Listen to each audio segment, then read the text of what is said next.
Welcome back to the channel. Today we're going to talk about how to do Fusion Manufacturing Milling number 2, the second setup, where we work with the back side. We're going to do some facing, show you how to probe the second setup, and then how to throw a chamfer on this part.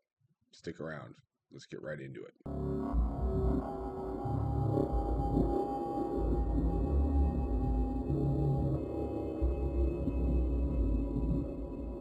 Okay, to get started, we always got to create a CAD file with our work holding and our part. So we're going to go ahead and use our vise setup number 4. So I'm going to right click, insert into current design.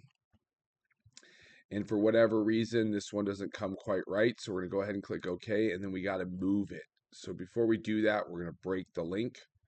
So we're going to go ahead and hit break link. What we're looking for is we want the origin to be at the center of the plate.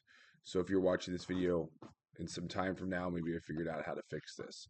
I'm also going to unground it so that I can move it. And then I'm just going to do J for join. And I'm going to select the bottom of the plate in the center.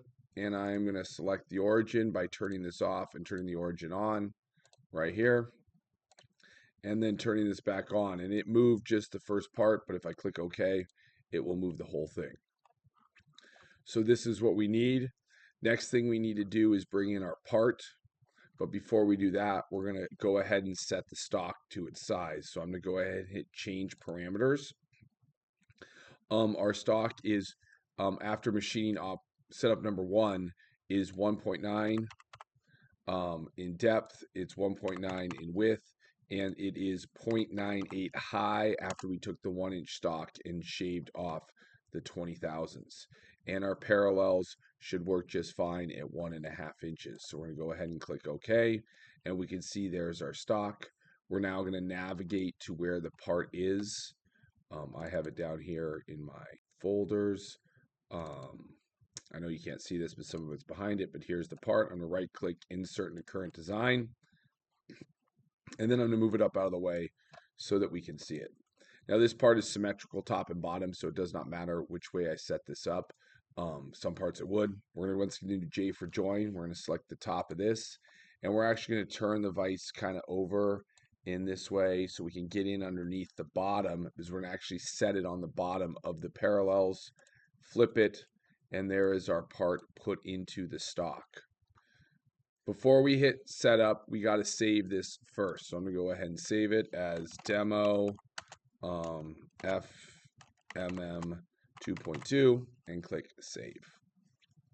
Now I'm going to jump into setup, and our first stop is going to be the machine. I have my machines in the cloud, so I'm going to go ahead and hit Haas mini mill. There's a video I'll link down below that shows you how to create a machine library if you don't have one. We're doing milling. We're going to work with the offset stuff in a second. The first thing we're going to do is select the model, and the easiest way to do this is to open the model here again and just pick the part right here. The fixture also can be done the same way, except for we need to open the fixture and we need to choose everything but the stock. So we're going to click on parallels down through mini mill, and it should select it all. And now we can go back to the stock point. Now, for the setup on the second setup, we always use the origin at the bottom.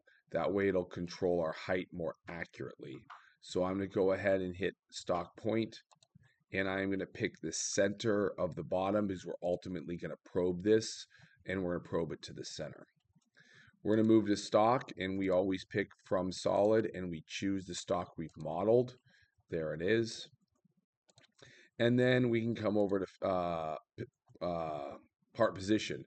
And all we should have to do now is hit select point. And it should automatically move so that the bottom origin of our work holding and the origin in the machine, which is in the center of the table, line up. And this should give us the view we want. Lastly, we have to put in some program numbers. This should be 20222, I believe. And we can call this setup 2 of FMM 2.2 and our last name. And then the work offset number for this is, if we remember from Previous video, we used G57, so we're going to use G58. So we're going to just change this to G58 and go ahead and click OK. Okay, we have three operations to do. Facing, we're going to then probe the part so we know exactly where it is, and then we're going to run a chamfer around the outside. So let's get started with facing.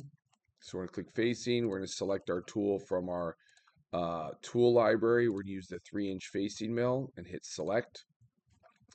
We're then going to go over and we're going to not change multi-axis. We're not going to change geometry because it'll already find it. All we're going to change is multiple depths. We cannot cut this all off in one pass with our facing mill.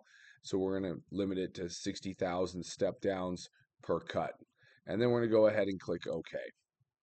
And you can see here that it does a series of passes to cut it down to the stock or to the part face. Now, we didn't probe first because we have a top hat. This is actually slightly bigger than our part because when we did op 1 or setup number 1, we machined it in a way where there was a little bit left on the outside edge. If we probe that, we can't necessarily accurately align to the actual part. So we're just going to face it to start with because the facing only cares about the Z height. Okay, our next setup is to do probing. We're going to actually turn off the stock at this point so we can actually select the model. We're going to go to inspect and probe, and we are going to select our probe from our list. There it is. And then we are going to skip multi-axis and we're going to go to geometry, and we are going to just select the 4 sides of the part so that it'll probe to the center. And then we click OK. So it'll face away the top hat, then it'll come in and probe. We may need to check that it'll clear, which we'll see in a minute, but it should work. And then our next step is we're going to put a chamfer on. Because the chamfer is not modeled, we're using 2D chamfer. So we're going to go back to milling, 2D chamfer. We are going to select the chamfering tool, which is tool number 3 in our tool library. We're going to switch it to aluminum, hit select. And then we are going to go to geometry and select this edge. We're going to skip to passes, and we're going to set the chamfer width to 30 thousandths. And click OK. And there it is. It puts the chamfer on. Don't worry, these corners were knocked off in setup number 1, so we don't need those right now.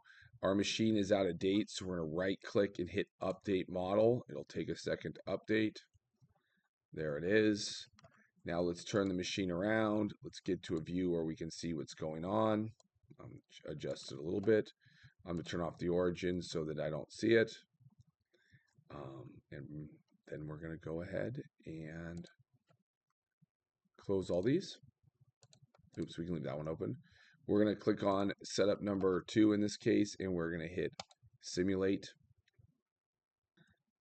It did its thinking process. That took a few seconds. We're going to go ahead and hit OK or play, and now it's going to do our facing. Let's zoom in a little bit. We're looking for red lines down here that show errors. I don't see any. It's going to come in and probe our part. So it's now found exactly where the part sits so that we'll end up with a perfect chamfer when it's done. So now that we've verified it in Fusion, the next step is to post-process the code. So we're going to go ahead and hit post. It should already have the mini mill.